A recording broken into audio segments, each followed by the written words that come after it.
Pada zaman dahulu kala, di pedalaman Pulau Timur, ada 3 orang kakak beradik bernama Saku, Abatan, dan Seko. Mereka hidup dan tinggal bersama dengan kerabat ibunya, sebab ayah dan ibu mereka telah tiada. Ayah ketiga orang ini meninggal dunia karena terjatuh ke jurang ketika sedang berburu babi hutan. 7 bulan kemudian, sang ibu juga meninggal dunia karena kehabisan darah ketika sedang melahirkan si bungsu. Hal ini diperparah lagi ketika nenek yang mengasuh mereka juga ikut meninggal dunia karena dimakan usia ketika si bungsu baru berumur 2 tahun. Waktu pun berlalu. Walau hidup serba kekurangan, mereka senantiasa rukun dan bahagia. Abatan tumbuh menjadi seorang remaja yang rajin dan cerdas.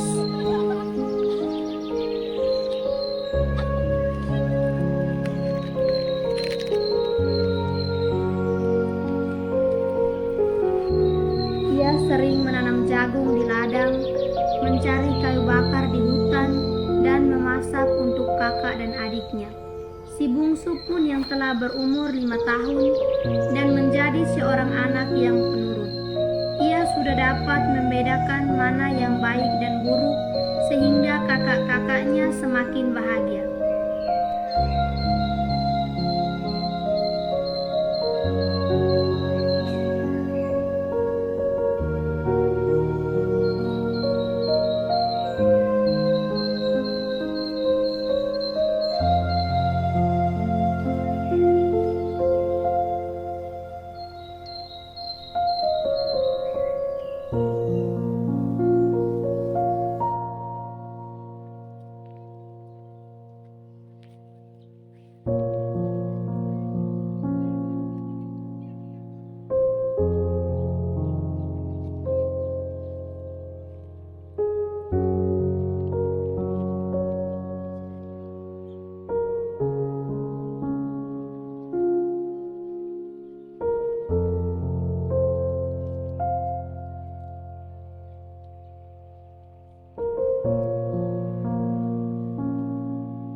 Di tengah suasana yang rukun dan damai tersebut, suatu malam, si bungsu tidak dapat memejamkan matanya.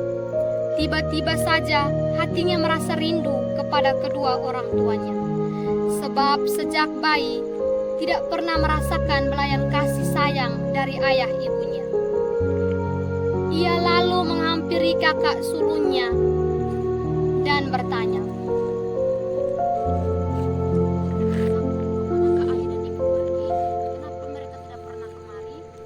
karena tidak ingin membuat si bungsu bersedih, maka Saku menjawab, "Ayah dan ibu kita sedang berkejauhan.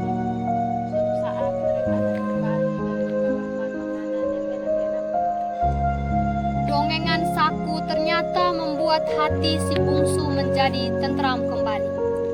Ia akhirnya tertidur pulas di samping kakaknya. Tetapi kini giliran si Saku yang tidak dapat memejamkan mata karena sedih melihat si bungsu yang tidak pernah sekalipun bertemu orang tuanya. Ia lalu mengambil serulingnya dan berjalan ke arah bukit yang tidak jauh dari tempat tinggal mereka.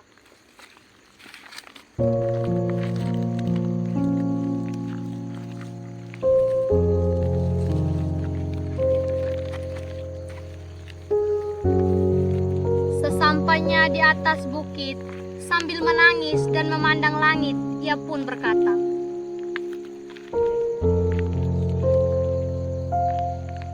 "Ayah,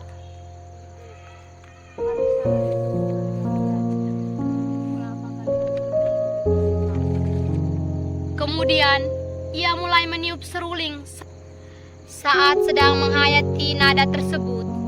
Tanpa sepengetahuannya, kedua roh orang tuanya turun dari langit. Melalui angin malam, roh sang ayah berkata, "Anakku, Aku dan ibumu mendengarmu. Meskipun kita berada di dunia yang berbeda, kami akan selalu bersama kalian. Saku menjadi terperangah. Ia tidak tahu dari mana datangnya suara itu. Namun, sebelum sempat pulih dari terkejutnya, tiba-tiba suara gaib itu terdengar lagi. Anakku, esok hari sebelum ayam berkokok, ajaklah adik-adikmu menemui kami di tempat ini. Selain itu, engkau juga harus membawa seekor ayam jantan merah untuk dijadikan kurban. Singkat cerita, keesokan harinya, ia pun menceritakan kejadian yang dialaminya semalam kepada adik-adiknya.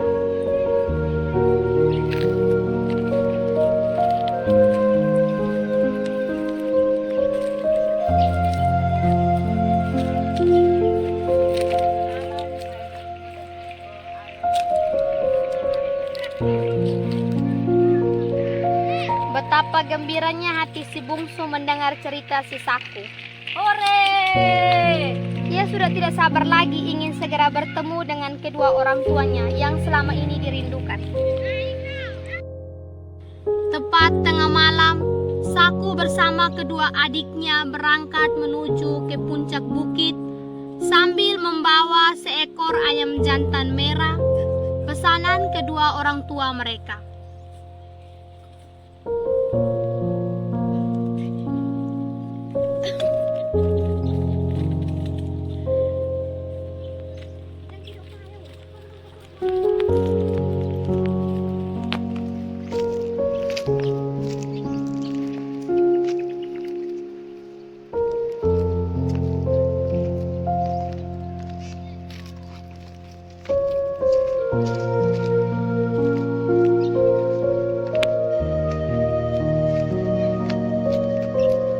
Setelah mereka tiba di puncak bukit, tiba-tiba angin bertiup kencang yang membuat pepohonan di sekitarnya meliuk-liuk seperti sedang menari. Begitu tiupan angin berhenti, tiba-tiba terlihat dua sosok bayangan berjalan menghampiri mereka.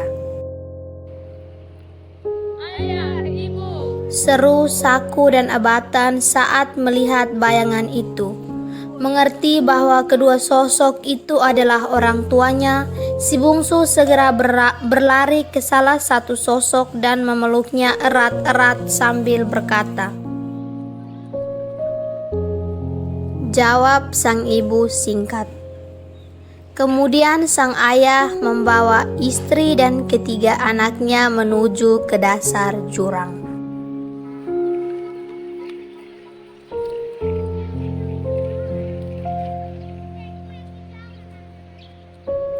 Sesampainya di sana, ia lalu menyuruh si Seko untuk segera menyembelih ayam jantan merah yang dibawanya. Saat darah ayam itu menyentuh bumi,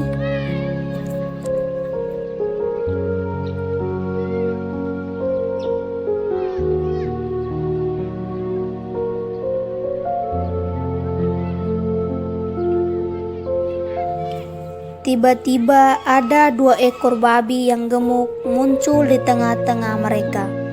Mereka segera mendekati kedua ekor babi tersebut dan mengelus-elusnya.